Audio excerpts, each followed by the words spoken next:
One thing do I teach, O my disciples, suffering and deliverance from suffering. It was in this way that Gautama the Buddha, living in the 6th century BC, gave the gist of his whole teaching. And it's for this reason that many commentators and critics of Buddhism have called it a way of escape, because of its tremendous concern with the problem of human pain as the fundamental problem of life and the means of deliverance from pain. But I believe this is really a very mistaken criticism, because there is nothing that is so much the very essence of suffering as the fear of suffering itself. And if the doctrine of the Buddha were fundamentally based on an obsession to get rid of suffering, it would be a kind of self-contradictory vicious circle. This is very well illustrated by another of those stories which I tell from time to time, where a student came to his master with the question, "It is terribly hot, and how shall we escape the heat?" In other words, this was a symbolic question, asking about the whole problem of the heat of suffering. It is terribly hot, and how shall we escape the heat? And he answered, "Go right down to the bottom of the furnace." "But in the furnace," said the student, "how do we escape the scorching fire?" And the master's final word was, "No further pains will harass you." Now you might say then that the attitude of the Buddhist philosophy to suffering is not at all one of turning away from it, of solving the problem of suffering by turning one's back on it and escaping it. Rather, its whole attitude is that the solution to the problem of human pain, whether it be physical or whether it be moral, is to go right into it.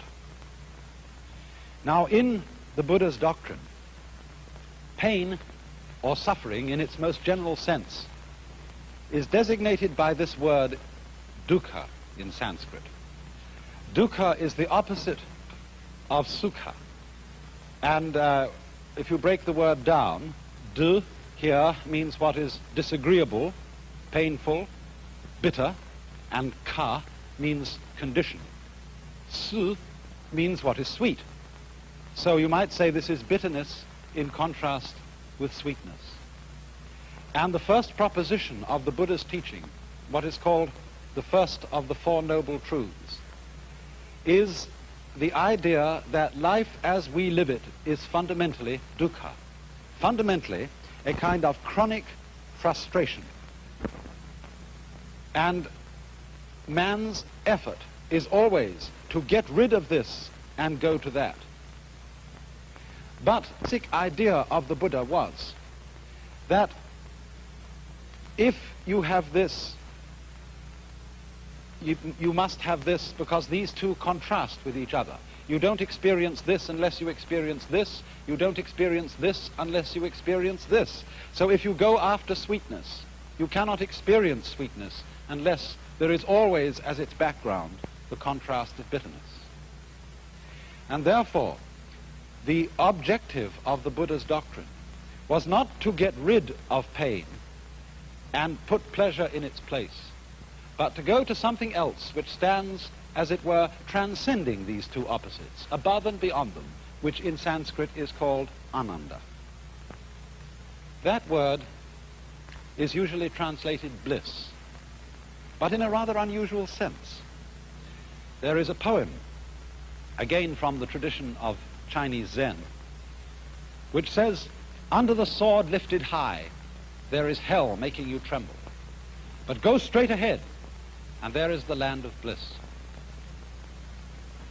And so bliss here has a very special meaning. It isn't bliss in contrast to agony. And I think probably the best way of translating the word ananda is to use the English word ecstasy. Now, then our problem is simply this. How is it that through a profound going into suffering, that is to say, a profound acceptance of it, there can come out of it some sort of bliss. This is the problem we have to understand. Now, first of all, by way of illustration, I would like you to consider a mild but nevertheless chronic form of suffering which we constantly undergo, the experience of fear. What is fear? What, in other words, when you are afraid, are you actually feeling? A great deal of the doctrine of primitive Buddhism, as we have it recorded from the Buddha's own teachings, is concerned with close attentiveness to one's inner feelings and states of mind, a careful watching of them to find out what they really are. And supposing then you're afraid, what happens to you? Many people, when asked this question, seem strangely unaware. Their thoughts are concentrated on the particular imagination of the feared event happening. In other words, a person is afraid of having a certain sickness, disease, and he keeps thinking of what it might be like to have that disease. But supposing we switch our attention from that and concentrate for a moment on what it simply feels like to be afraid, we find, don't we, that we get a kind of creepy feeling up the spine.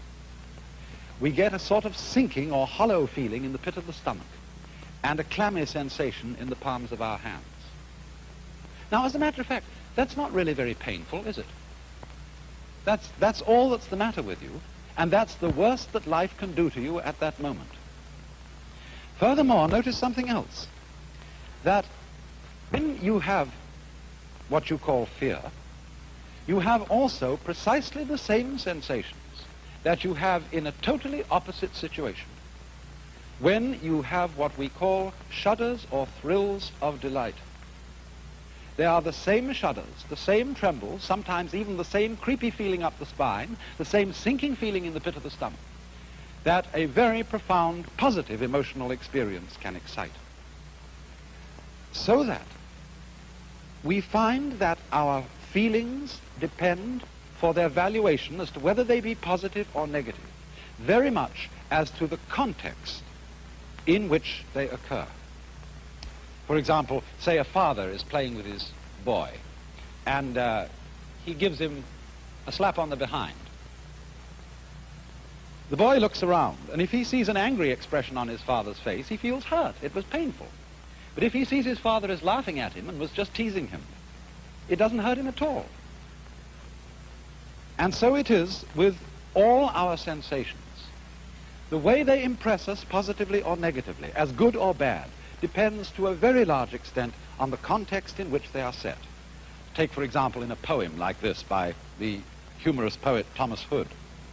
The poem says, "They went and told the sexton, and the sexton told the bell." Now, it's the same sound told in either case, but its meaning is completely different because of the context in which it occurs. If the second line had said, "and the sexton told the minister," then it would have had the same meaning in both lines. And just as words change their meaning in accordance with their context, so the meaning of what we experience alters contextually. And so it is this, then, that close awareness of our feelings reveals. In the same way, we can say we weep when we are sad, but we also weep for joy. There are tears of joy and tears of sorrow. Exactly the same tears, exactly the same physical sensation, but what a difference the context makes.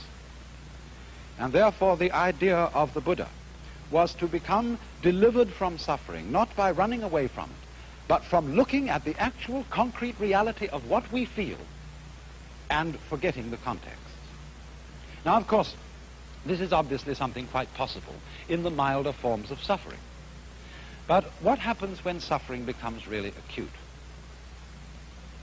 Perhaps as an illustration of this, I might turn to a very extraordinary work of art. It is a sculpture of Saint Teresa by Bernini. Look at that face and try and decide what feeling that face is expressing. Is it agony? Is it a rapture of delight which would, as we say, cause one almost to swoon? What is it? Actually, if you look back and see the whole scene, you will see that the saint is confronted by an angel who is piercing her with a dart, the dart representing the divine love. And so the figure represents Saint Teresa in ecstasy, in profound joy, profound delight at the state, the inner feeling of her union with the Godhead. And this is exactly what is meant by ananda, ecstasy, for pleasure and pain in their most intense forms, both producing that we could call ecstasy. A very striking illustration of this has been given recently. Some of you may have heard of the work of a British obstetrician by the name of Grantley Dick Reed, who has many students among obstetricians in this country. For as you know, the pains of childbirth can be some of the severest pains that a human being can undergo. And the point of Dr. Reed's work has been to show that if you change a woman's attitude to the experience of childbirth, if, in other words, you stop calling these feelings pains, and instead you call them tensions, and if before childbirth you train her to relax, to let go of herself, and as it were, cooperate with the tensions that she's experiencing, the whole character of childbirth can be changed. And many women who have undergone this pre-birth training say afterwards that what they might have expected to be an extremely unpleasant experience turned out to be a profoundly moving experience, even a joyous one. Now, of course, it's pretty clear that we can do something like that when the context of a painful experience is very positive, as it is with childbirth. After all, this is a creative event. But wouldn't it be a very different matter in the case of the pains of death? Would it be possible, for example, to look upon the pains of death as natural tensions and so have an entirely different attitude to them? I don't know why not. After all, we fear death, we have a negative attitude to death, largely because of social conditioning. It's what we've been taught. For example, just to give another illustration and then get back to the subject of death. The idea of being sick, I mean vomiting, is something which most of us regard as disgusting. But is it actually disgusting? Don't we revolt with the feeling of disgust from it? Because when we were little children and we were sick and we threw up, our mothers went, "Ah," and we caught from them the emotional attitude toward that kind of experience, so that it reverberates and echoes with us ever afterwards. Well, it's rather the same with death, because death is, after all, beneficent. If we never died, not only would our world become hopelessly overpopulated, not only might we become utterly bored with century after century after century of experience without intermission, we might crave death after the first 500 years of life. And never to be able to have it would be like the torture of a chronic and fantastic insomnia. So, if death is fundamentally merciful, if it is natural, if it is something that is just as much an integral part of being a human being as having a head or having hands, then would it not be possible to have a changed attitude to death in any community or society, so that in due course people could begin to look upon the pain attending death in the same way as they can be taught to look upon the pain attending birth? Now, there's another aspect to the problem, and that is that a great deal of our negative attitude to the experience of pain, and acute physical pain I'm speaking of now, is connected with a certain culturally conditioned unwillingness to react to pain in the natural way. In other words, we are afraid of giving in to suffering in the way that our own physical organism suggests to us. We are afraid of crying. We're afraid of screaming. We're afraid of going into those very undignified motions which constitute the human being's reaction in pain. Even though, as I just pointed out, we sometimes have the very same reactions in acute pleasure. But we are fundamentally ashamed of pain because we are taught that giving in to pain, weeping or something like that, is unmanly, sissy, or something like that. Now, it's a very dangerous doctrine that a human being should always be rigid in conditions of suffering. I often like to quote a passage from that Chinese philosopher, Lao Tzu, Lao-Tzu, which says, "Man at his birth is supple and tender. In death he is rigid and hard. Plants when they are young are pliant and soft, but when dead they are brittle and dry. Thus, tenderness and softness are the companions of life, but rigidity and hardness are the companions of death." In other words, there is strength in weakness. Consider a cat. When a cat drops off a tree, what does the cat do? Does it go rigid? Does it say, "I'm going to be a real tough guy and meet the ground without flinching"? Does the cat stick out its feet like this? No. Because if it did, when it hit the ground, it would be just a broken bag of bones. When the cat's in midair, it relaxes. It goes with it. It becomes weak. And so it hits the ground with a soft, heavy thud and is unharmed. Think also of water. Water was one of the basic symbols of Lao Tzu's philosophy, to be like water. Nothing in the world is softer and more yielding than water, and yet at the same time, nothing is like water for overcoming and wearing away things which are hard, like rocks. And thus, if you put a knife into water and you try to cut it, what happens? The water gives completely to the knife. The water closes up wherever the knife went.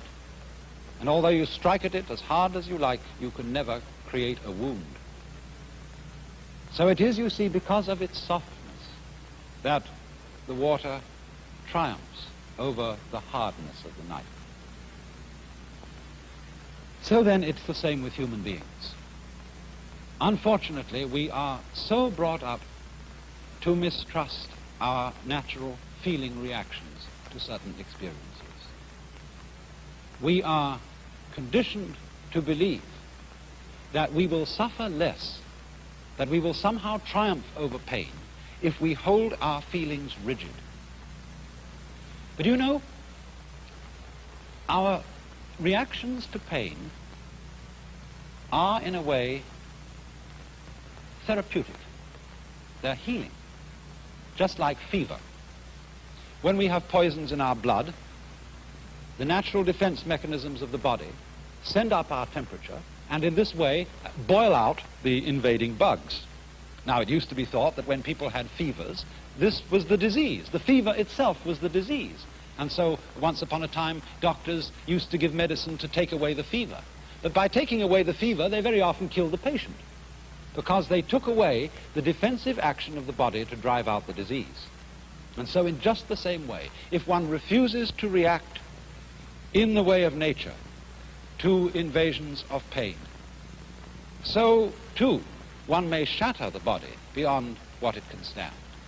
It's the same thing, you know. No bridge will stand up unless it has give. If a steel suspension bridge is built so firmly that it doesn't sway in the wind, that bridge will come crashing down on the first gale. It's just because there's give in it that the bridge is strong. Take a great building like the Empire State. The Empire State also has a sway in it. And if it didn't have that sway, it would be a very insecure structure indeed. So then, when we are willing to react to pain as our own natural feeling suggests, if we're willing to scream, if we're willing to weep, if we're willing to wriggle and writhe as pain suggests to us to do, a very strange thing happens. The very willingness to react in that way often makes it quite unnecessary to do so. Now, you may say I'm just talking big, and the only way I can prove what I say is the next time you have a toothache, the next time you have any serious pain, see what happens if you do this. If you, as it were, go along with the pain and don't try to fight it, yield, become weak, and you will discover the strength of weakness. So then you see, this is not really an escapist philosophy at all. It is most definitely a philosophy of keeping in mind the actual reality of the situation in which you find yourself.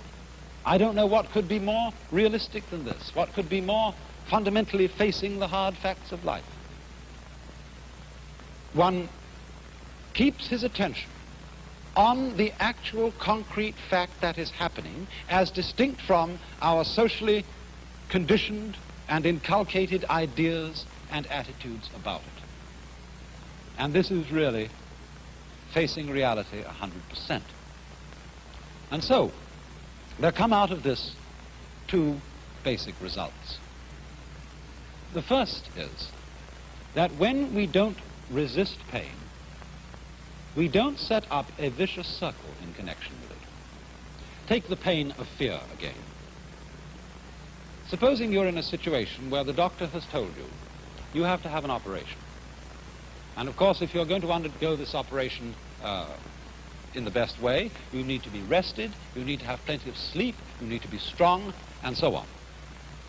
Well, fine advice, isn't it? Because the moment you know you've got to have an operation, you're liable to get a bit frightened, and then you know you ought not to be frightened. You ought not to stay awake at nights and worry about it. You need sleep. And then you get afraid, you see, because you're afraid. You're afraid that your fear is going to lead to insomnia and debility, and so you are afraid of being afraid. And then because you see that you are afraid of being afraid, you are afraid because you are afraid because you are afraid. So that worry is always a vicious circle in which you are worrying because you worry, because you worry, because you worry. And this, as it were, builds up a whole chain of reactions which makes the pain of fear worse and worse and worse. So then, if at any point in this link we can, as it were, be willing to be worried, and then you don't worry about being worried. Be willing to be afraid, then you don't have to be afraid of being afraid. And so this, in other words, diminishes the total amount of pain, because it doesn't allow the painful situation to build itself up and up and up and up. In the same way, if somebody stuck a hook into you and you pull away from it, well, the hook goes more deeply into you. But if you're caught like a fish on a hook and you go with the hook, this reduces the amount of tension. And this works backwards all the way down the line. Now, there's also a second result. And that is that when our mind, our consciousness, our attention is fully focused on what is, on the actual situation, as I said, we are free from various thoughts about it and associations with it that bring up a context which makes the experience painful. So you might say that this is an attitude of taking things as they come, one at a time. For example, many of you who are not blessed with dishwashers have to wash many dishes day after day.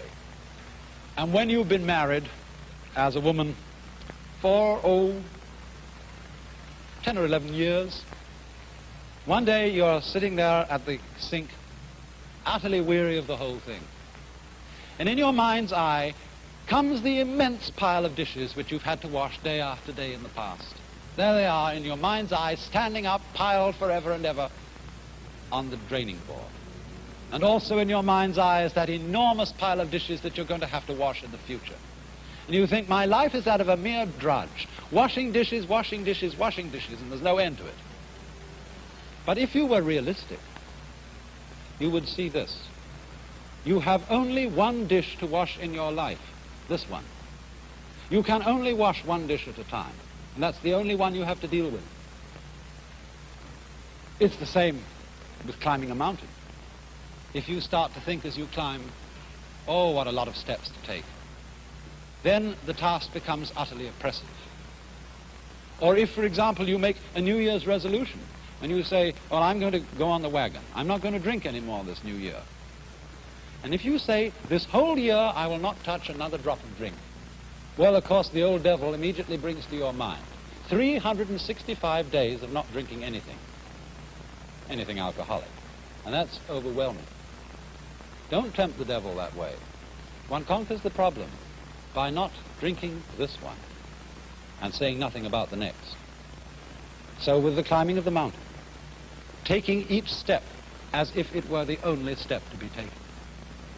And so, in the situation then, where there is the experience of agony, whether it be physical or whether it be moral, the way out is, in a way, suffering that agony as if this were the only thing in the whole world to be done. By going right down to the bottom of the furnace, no further pains will harass you. It was also so, isn't it, in Dante's Divine Comedy, when Dante and Virgil find their way out of hell by going down to the very center of hell. I like to illustrate this with another of those Zen stories. There was a monk who got news that his mother had died, and he was weeping. And another Buddhist monk said to him, you ought to be ashamed of yourself. You, a monk, still showing worldly attachments by weeping. He said, don't be silly. I'm weeping because I want to weep.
This is National Educational Television.